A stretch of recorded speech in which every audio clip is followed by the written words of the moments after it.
Today's record is The Firm. And I have a feeling from what John has said that he kind of has a love-hate relationship with this album. I know who this is. It's Jimmy Page and someone else from another band, right? Produced by Jimmy Page and Paul Rodgers from Free, right? Radioactive. I remember that song. It's not bad. It's of its time for sure. But yeah, this is a very super common record that I think we see a lot in not necessarily dollar bins, but maybe $5 bins now that everything record-wise has become so crazily expensive.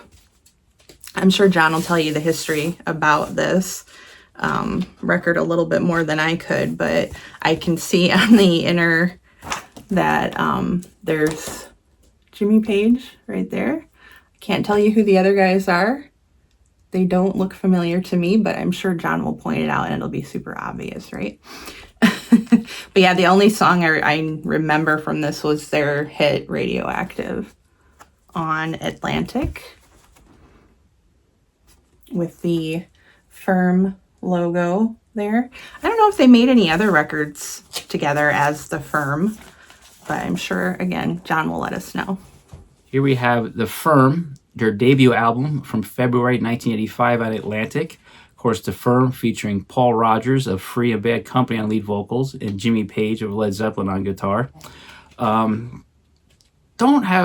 wasn't really impressed with this record when it came out, but it was Jimmy's first big post-Zeppelin work, so we all are Zeppelin heads. We accepted it and we liked it, whether we did it or not. The one track on here that was the radio hit was Radioactive. But the high point of this record is the last track, Midnight Moonlight, which actually dates back to Led Zeppelin's Physical Graffiti period.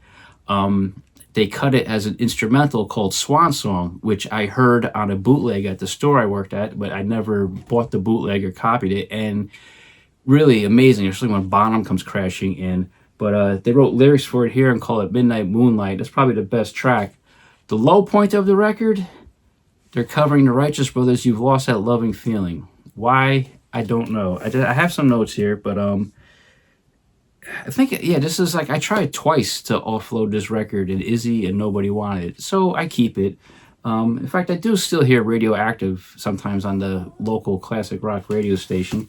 The other members, I'm sure Heidi showed the inner sleeve, but other members, Tony Franklin on bass. I can't remember where he came from. Drummer Chris Slade, he's been around since the 60s. He played with Tom Jones in the 60s, and he was also in AC/DC for a while. I probably got this, this was, 9th grade. I probably got this at Soundorama in Roe or in Pathmark.